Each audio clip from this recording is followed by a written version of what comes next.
I'm excited to be with Tom Hampson, crime investigator, crime journalist. Tom, there's a lot going on in the world today. How are you? I'm doing good. Yeah, there is a lot.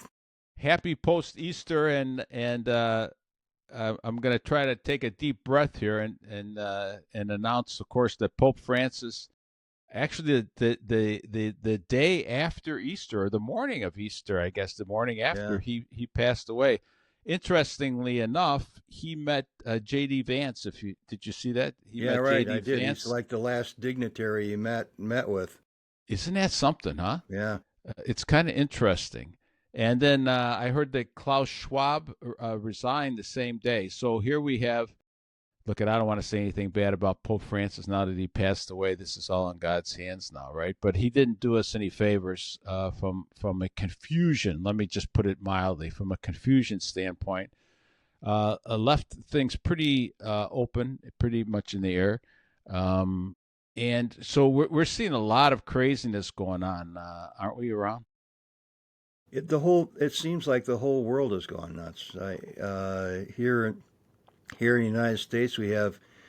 It seems the entire left is supporting a gang member and over normal people and How so? What are um, you thinking about when you say that? well that Abrego Garcia guy Oh, yeah. they've characterized as a hero, and Yes. he's a drug and human trafficker. He's a wife beater. I just can't understand why there are so many people that are supporting him. Tom, I have not read the whole Supreme Court thing that just came down, but I guess there was a fast decision. Do you know anything about that that came down for the Yeah, same reason, right? That we can't well, deport.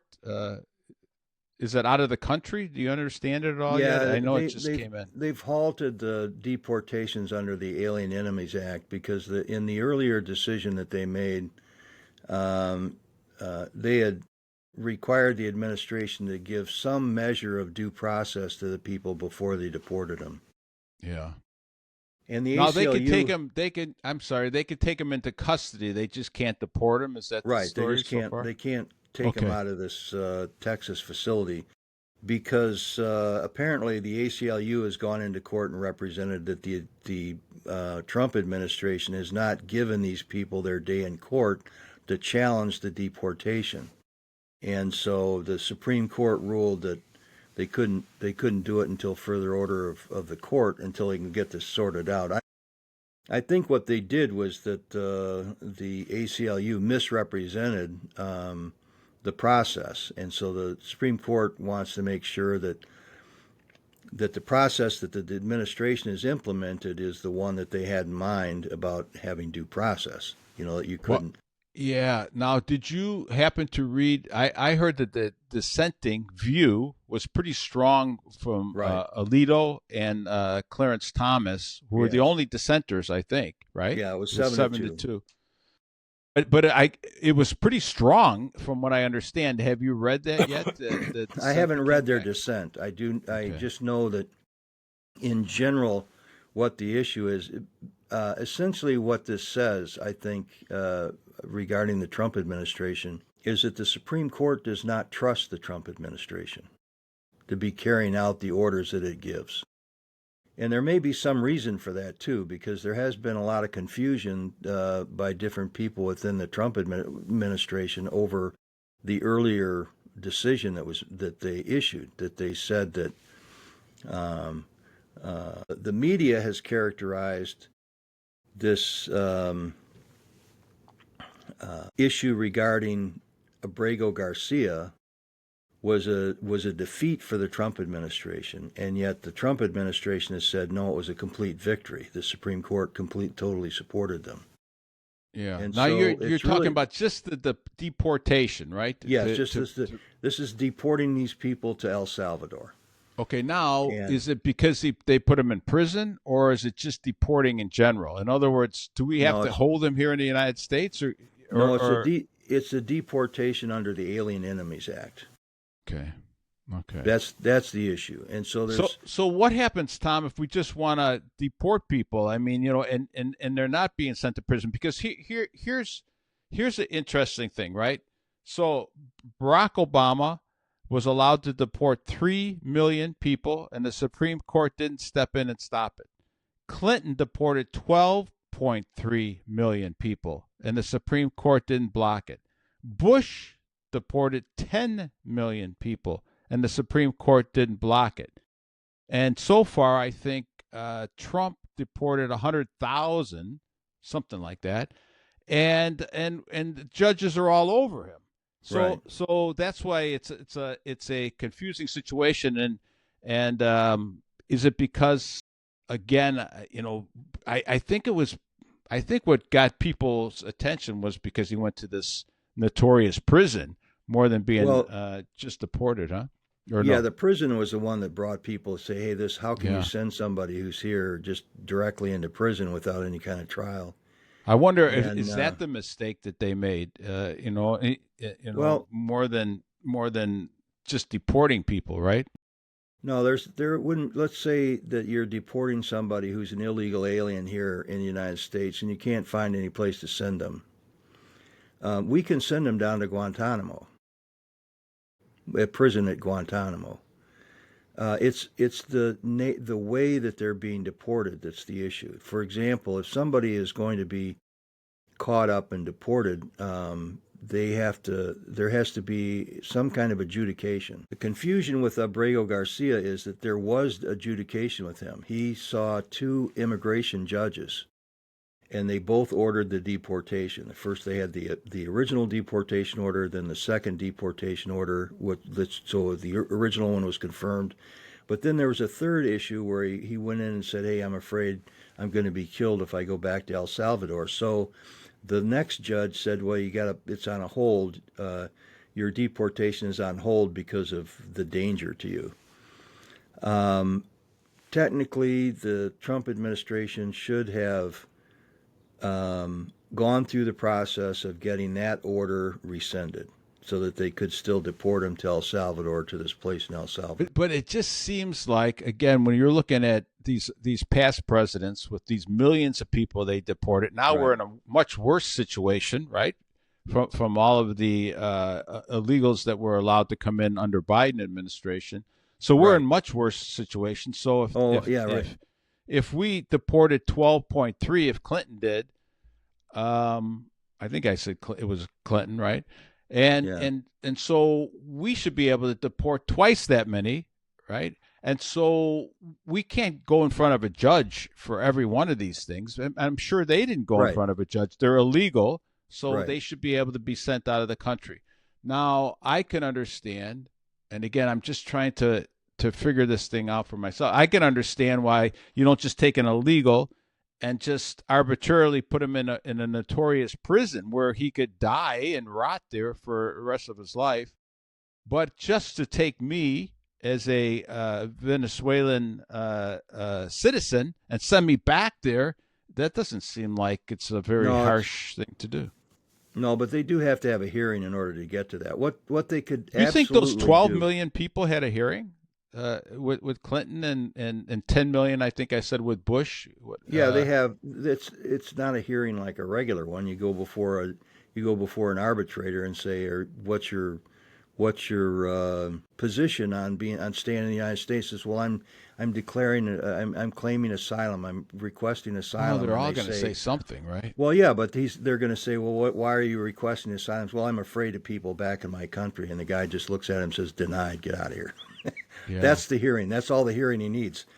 And yeah. but what the Trump administration could do right now is they could scoop up people and put them in a detention center at any time, and there's no question that they could do that. They could take all 20 million of them that are here and put them in detention centers right here in the United States, or down to Guantanamo Bay or whatever, and that's perfectly within the right of the Trump administration. Now, it's the process of getting them out of the country that becomes the issue, because once they declare that they're seeking asylum, then technically we're supposed to give them an asylum claim. However, there's technicalities to this asylum too. If they came from Panama through all these different countries up into Mexico and then the United States, their asylum claim is worthless because they are supposed to declare asylum at the first country they come to, that away from the country that they're seeking asylum from. So the asylum claims are just totally bogus. They've been schooled by all these nonprofit organizations, these NGOs, which are really government paid NGOs. So they're extensions of some leftist government organization that is helping these people find a way into the United States and giving them the right words to say to keep them here. That's what I'm saying. If look at, we have to be careful, right, with human beings. These are human beings. These aren't just pieces of meat being thrown around. Even though the left would basically call people just pieces of meat, biology, right? That we don't, right. They don't look at the human person like we do. But when we do look at the human person like we do, you have to say, okay, this is a human being. The problem again, Tom, is that these people, especially with the Tren de Aragua, these are violent gang members that you can't just let run around your neighborhood. Well, and they can hold them in custody with no problem at all.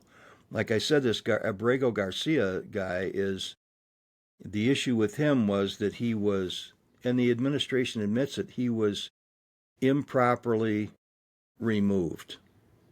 There was a technicality that he was improperly removed. So my question, though, to you would be then, if there's 20 or 30 million of these people, right? Human beings again, do we how do you get that many people? Biden, first of all, opened up this can of worms. It was incredible what he did, right? And they do this on purpose, Tom. And now, so to me, it looks like, standing back, it looks like they're just going to go after every single person that they try to deport and just tie it up.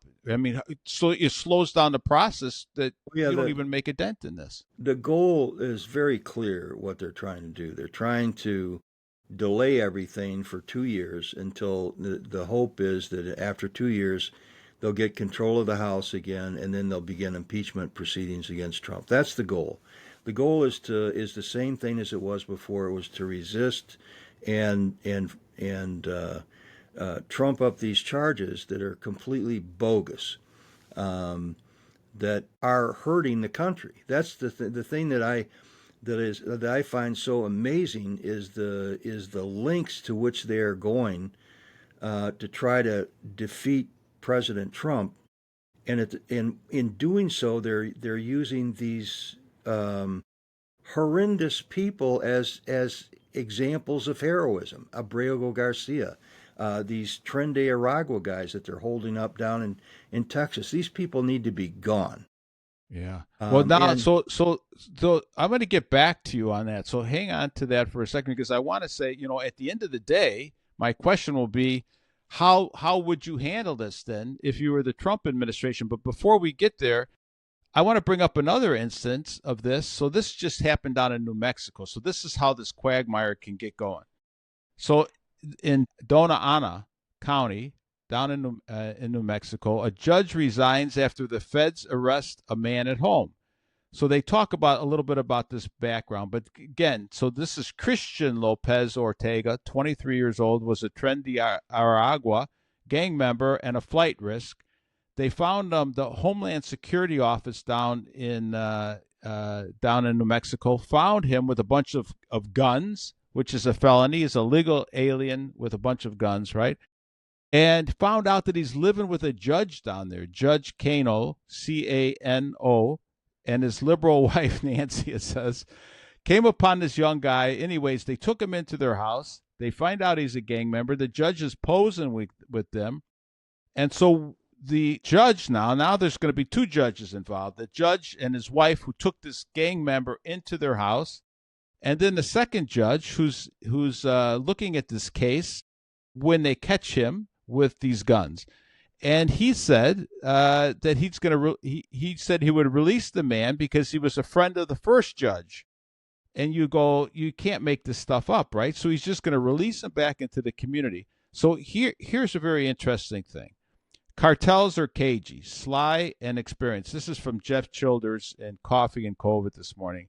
They don't roll into a new area in Hummers and assault rifles. They quietly assimilate and get a read on the local judicial and law enforcement arena.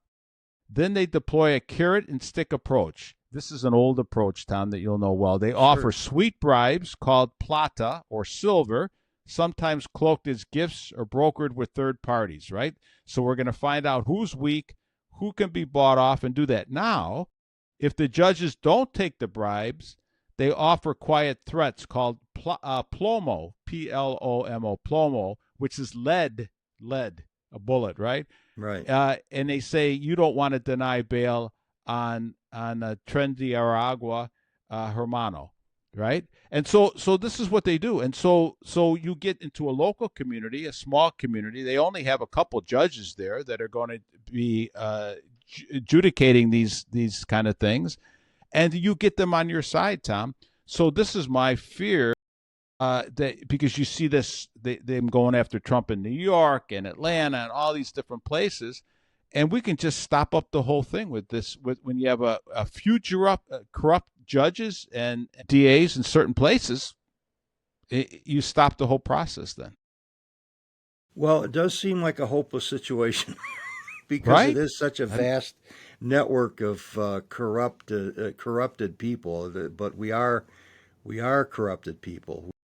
We all have our sins that we struggle with, and the problem is that the bad guys are very good at sniffing out the things that make us Yeah, weak. yeah. And And there's plenty so, of things to sniff out, right, right? and there is, and I mean, look at all the different cases that have been brought around the country. They have that one judge that stopped the Trump administration from removing the transgenders from the military, who herself is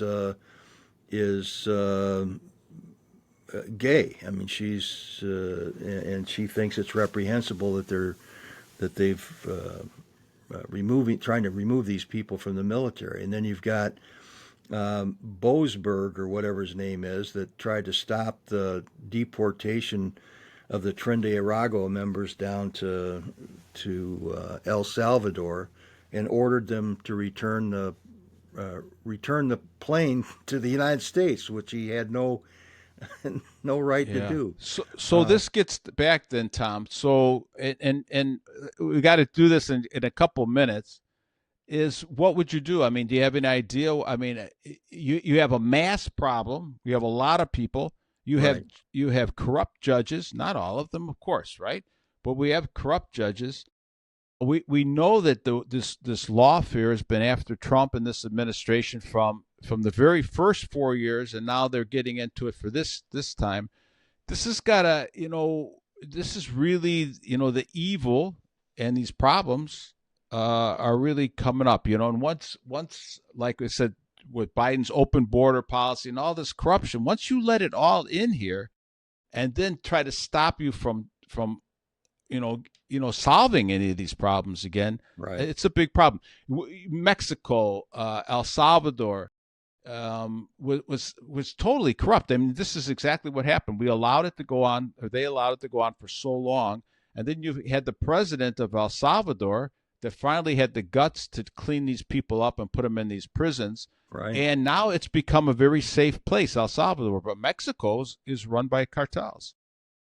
Well, I think you have to do exactly what the Trump administration is doing. They're persistently pursuing the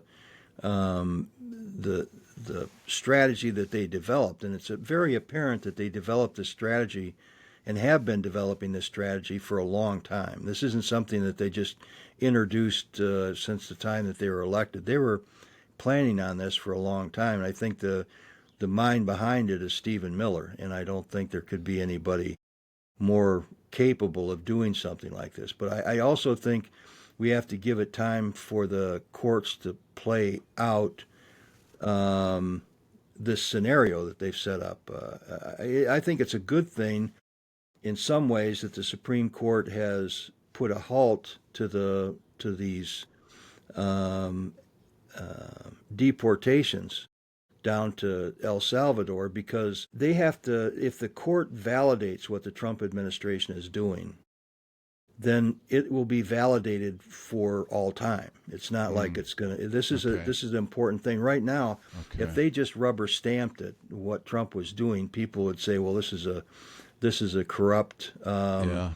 conservative Supreme Court, and we need to pack the Supreme Court with people that are Yeah. Okay. So, well, let me ask you again, going back to an earlier statement I made. How about, I mean, because this could take a while. So, how yes, about just deportations in general? I heard what you said. We could set up basically right, concentration camps, right, or places, holding pens for these people. But sending a somebody from Mexico back to Mexico, or Venezuela back to Venezuela, and let them deal with them. And I get it; they're not in prison down there, but right. at least they're out of our country. Well, How about there's that scenario? yeah, there's I don't know of anything that's stopping that from happening. Okay. It's just this extraordinary Alien Enemies Okay. Act that is Okay. an unusual approach to getting rid of people. So as But far as you're concerned, they can still deport people well, now? If they they are, yes, and in Okay. fact they are All there, and right. it's only under Okay. the Alien Enemies Act where Okay. that is the one that's at Okay. question. The other deportations are moving forward. It's like that. Even this guy Khalil from Colombia, he's on his way back. He's gone. I mean, it's only they're still filing appeals and everything, but he's not going to win. There's no chance of him winning. Okay. Yeah. Um, Okay. So there's this is only again for that kind of that window, right, or that band, so we can still at least go through due process. Otherwise, this is going to go on forever. Okay, we only got a little time. We're starting to wind down. So here in Illinois, Tom, we see the same corruption. I mean, it's nuts, right? right. Where this governor thinks he's doing us all a favor by standing between us and justice or truth or anything. you know he's still pushing the transgender thing on these poor young girls. He's Yes. demanding that these young boys can change, go into women's locker rooms and change, compete with them, and he thinks he's some kind of a savior. He's still pushing and he's proud of this. We just did a presentation on stolen innocence, Tom, where we actually Yeah. had a video clip of him being very proud that we're able to push all these gender ideologies into grade schools. And my last point would be, these are children, Tom, that should never even be exposed to any of this stuff. So we're not talking about just a twisted, corrupt person, sexualizing people. He's trying to sexualize children from a very early age, which is really robbing them of their innocence and obliterating their moral imaginations. This is very serious stuff. Well, these kind of things. It's the Title IX Title IX has gone back to its original form, where you can't discriminate against girls in sports, and it retains the original meaning of girls that was there for years, and You know, now you well, yeah, Trump has come out and identified as that there are male and female, and that's it. yeah, well, yeah. There's only male and female. That's why Title IX. If people aren't familiar with Right, Title IX, right, or have heard it and don't understand, this was to give women an opportunity, right, right, and so that they would bring sports back or into colleges. And if you had a males team, you had need to have a females team, and it right. worked. It Yes, worked. I mean, the women's teams really built up. Now, this is how preposterous the language has come. I look at. I'm a philosophy and a theology major, right? So when you disrupt the language, when you twist this, this from law, Tom. This is not. I'm yes, not making this stuff up. When you distort language, you distort the truth, and when you distort the truth, people get. I mean, this is what totalitarian governments did all over through history. Take the language, distort it. So now yes. a man could become a woman could become a man. That's not a baby. That's just a lump of cells. I mean, all of the marriage doesn't mean anything. It's meaningless now. When you can take the language, you could tell a kid to use a pronoun. You could tell him that that he could be gender neutral, right? Gender neutral, non-binary. You're twisting language. It's impossible, and so this becomes not a joke. This is what guys like Pritzker are doing. They know exactly what they're doing, right? They're Well, taking the language and twisting and distorting it. and the You thing can't. that's Reality goes away. Reality goes away. and the thing that's so dangerous about this whole thing that Pritzker is doing is that this is exactly what happened in 1860 when the South decided they were going to follow their own laws, not the federal laws. And so, in this case, it's not only Pritzker is pushing back against the laws regarding women's sports and women, women just boys and girls in school. He's also pushing back against an executive order that defines men and women as biological men and biological women, which the Supreme Court of the United Kingdom just came out and affirmed, and in the United Kingdom that it's biological men and biological women is what their laws are built around, and so. I hope that our Supreme Court will come out with a similar ruling sometime soon, although I don't give much hope to that because we have one justice that doesn't know the difference between a man and a woman because she's not a biologist. You can't make this stuff up. And so, but this is the issue that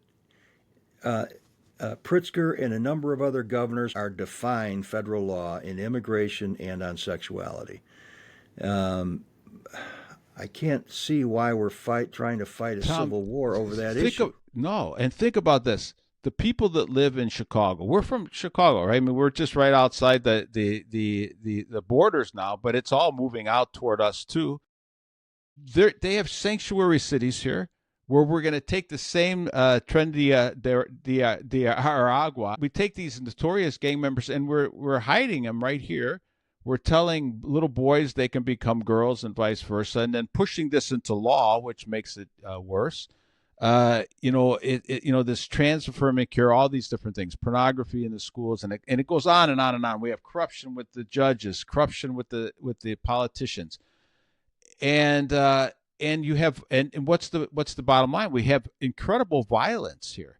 We have kids. There's 30 schools in Illinois. That not one child can read at reading or math at proficiency levels for their grade. 30 schools, and so they can't read, they can't do math. They push them through here. The violence is unbelievable. The drugs, the murder. We've become the abortion capital of the world. So at the end of the day, Tom, I mean, I'm just full of good news, right? Well, we are, but see, the thing is that we are electing the people that are doing this. We are electing them in many cases, by incredibly large majorities. Yeah. And so it is the people are ignoring this issue. They have to stop ignoring it. They have to really, because the fact is that on the immigration issue, 80% of the public is against what Pritzker is doing. The same thing with the gender issue, the girls or boys in girls sports. 80% of people are opposed to this. They have to wake up and start voting on the issues rather than on their traditional. Well, I was born a Democrat, I'll die a Democrat kind of. Yeah. Well, and Pritzker is very confident in himself. I mean, he's on there promoting all this, talking about how he's standing between us and this totalitarian Trump system when the rot is inside the state already. And we need to, the pensions are weighing us down. It's amazing how this thing is going to unfold if we don't get this under control pretty soon. I don't know. It's a funny time. Look, his whole family made their money in partnership with the mob, and they've maintained their money by keeping it offshore with a mob developed offshore investment opportunities. So why would you expect this guy who was raised by parents that were partners with the mob to be any different, any less corrupt? No, I don't expect that, but I do Yeah. expect the Well, the average people are person. voting for him, though. That's what I mean. So what does that say about our populace, Right. And I think this is the way, what we talk about all the time when we're out speaking live to people, that what's the solution to all this? It becomes I am again. Right. I have to stand up, but you know that you can't do this alone. If you go through history, every time that people have walked away from God, you walk away from objective truth. And when you walk away from objective truth, it's very easy for those in power to twist and distort the language. And they push this. If I'm speaking to 300 young people, half of them will not have lived with their both biological parents, right? Right. And if they did, it wasn't a mom and a dad sometimes. Right. But most of these kids have come from dysfunctional homes. They haven't been taught how to read and write properly or how to think properly. They've been pushed into pornography at such young ages. They've been sexualized, and so they think it's normal just to have sexual relationships at a very young age. And so these kids have no clue, and then they grow up in their 20s and 30s. Now that we've been doing this for so long now, we see these young people, if they don't go back to God and this traditional idea of what love and marriage and raising the families, and then go out into the culture and change the nation. This is what you see, Tom. You see a couple of generations now of people that don't know any better voting for these crazy Democrats. And it's not really Republican or Democrat. It's to me it's what we saw with these Well, young yeah, look at people. Liz Cheney. Oh my gosh. It's these young people that are growing up, and they voted for Trump, right? These young men that we were meeting. Not they don't even know why. They just know that their future looks very bleak, and unless somebody turns this around. But he can't do this by himself, Tom. He's going to need people voting, and then we need to continue to vote properly and do our part too. So this comes Right. down to all of us. Well, they got to not be fooled by what the left is saying too. They're attacking in every area of what the Trump administration is doing, and they're not just it's not just these immigration issues. It's also or the sexuality issues. It's on everything that they're doing. Pete Hegseth is under attack in the Pentagon because he's making huge changes in the Pentagon that the deep state doesn't want to have changed. So obviously there's going to be pushback. So people have to stop jumping to conclusions and begin just to take a step back and look and see what's happening, do a little bit more research and find out some alternative views on these different situations. If when I'm asked, again, I have a Trump hat back there because I work with a lot of young people that are looking for hope, right? And what I tell them, and what I tell other people that say, hey, they're pushing back against Trump for all these different things they hear. I say, do you realize how corrupt of a country we had become, and how corrupt our families, how corrupt our Right. own hearts have begun? If you were going after Trump and you haven't gone after Pritzker and Biden and Kamala Harris and Schumer and Yeah. Nancy Pelosi and all these different people, if you haven't gone after them, yet you're going after him when he's trying to unwind all these things that you mentioned earlier, Tom, that are just common sense, then something's really, really wrong with us. I'm going to spend my time going after Trump, but I didn't do anything to do. I just went along with the flow all this time. I allowed this thing sitting with the proverbial frog in that pot of toxic sludge, Tom. Well, look at everybody that's gone after Trump it's all of a sudden been discovered that they've got real problems of their own, whether it's You Fannie think? Willis down in Yeah. Atlanta, or Jack Smith taking money that he didn't report, or Letitia James, who actually has committed mortgage fraud. God, You, this right? is insane. So these people and But we're Biden, not going to go after them, Tom. We're going to go no, after Trump. yeah, I mean, it's what a so they got to people. We got to got to wake up. take into account who it is that's making the accusations about this, and just begin to take a deep breath and start voting in the right way. And you know what? Get down on your knees and start praying, because at the end Right. of the day, this is a battle. That's a spiritual battle.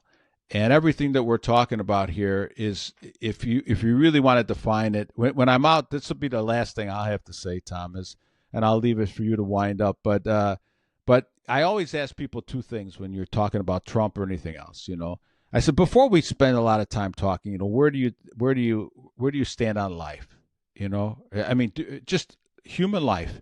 Do you protect innocence of children all the way from the womb, all the way through school? Are you protecting them? Do you go to school board meetings? Do you spend time looking at what we're doing in the culture to those kids?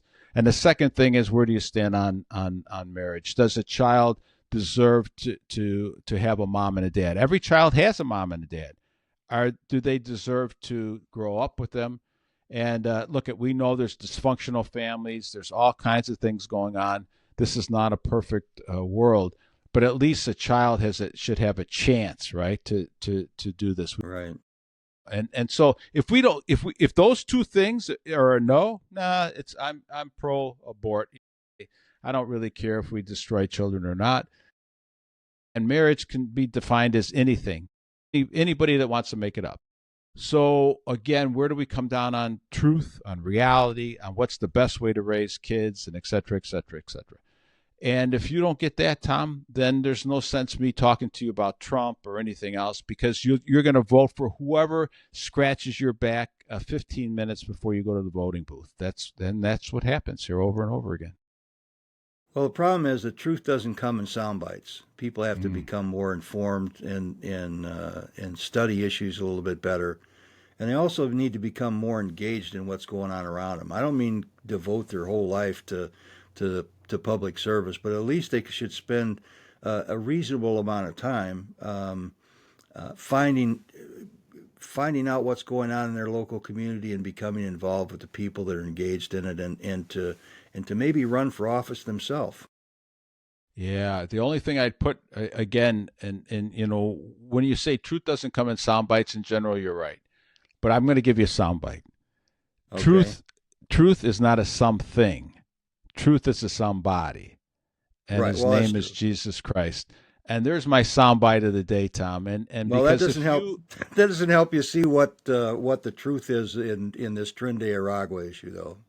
See, that's what I'm talking about. Yeah. No, but it gives me a place where I'm still concerned about human beings, Yes. but I'm not so compassionate that I say I'm not seeing what those human beings have done. When you're in a violent gang and you extort and you murder, you steal, and you do that for a living, I believe you deserve a second chance, right? But do it down in your country where you came from, not here, because we just have too many issues and too many problems. I mean, I look at Tom. I have to worry about my own kids and my own grandkids and my own family, and I can't have them running around where you can't even go outside because there's so many shootings and stuff. And so it does help me, because you have to be compassionate. That's why I'm asking you questions Right. about deportation and stuff. I Right. do want to be fair, right? And I don't want to see guys get thrown into notorious prisons that don't deserve it there. On the other hand, you are illegal here, and we're going to Well, have to do something, and we don't it's have more time with to. with Tren de Aragua and MS-13, though. It's more than that. They actually are engaged they're a terrorist organization, and Tren de Aragua is under the guidance of the Venezuelan government. So they're actually an invading army of the Venezuelan government That's here in right. the United States. That's right. So and that's been documented over the last several years. So Right. it's, Well, here's the other thing that this Jesus Christ allows us to do. He allows us to see the corruption in our own hearts, and we right. start to let him clean that up. I can see the corruption that's coming into our state, the corruption that's giving away way too much money to people that we don't have, and it's bankrupting the whole system. And so I'm thinking about the future for kids and grandkids and these children that you and I stand up to defend, Tom. We want to give them a chance, right? And the only way you're going to give them a chance in the nation is when enough human hearts actually are looking at the truth and understand they have to be formed. You have to be formed first, Tom, by a biblical understanding of what's going on. If you're not, history will tell you that not only will the culture come apart, the nation will come apart, and you'll lose everything that our founding fathers worked. Well, and as a matter of fact, on Saturday was the 250th anniversary of the Battle of Lexington and Concord. Mm. So we are right now, the 250th anniversary of the beginning of the Revolutionary War, that leads up to the Declaration of Independence, which will happen next year on July 4th, the 250th anniversary. But right now, Isn't that we are something to in be the Revolutionary 250? War. Yeah, we're going to have a battle getting to that next year. Right. So Yes. 4th of July of 26 is 250 years, huh? Right. And we are in the Yeah. battle right now. Yeah, we are. And so people need to step up. They need to, are you going to be a patriot or a loyalist? Yeah. All right, Thomas. Hey, listen, we ran out of time. We got to leave it there. Thanks, All right. everybody. Thanks for joining us. Talk to you again soon. Bye-bye.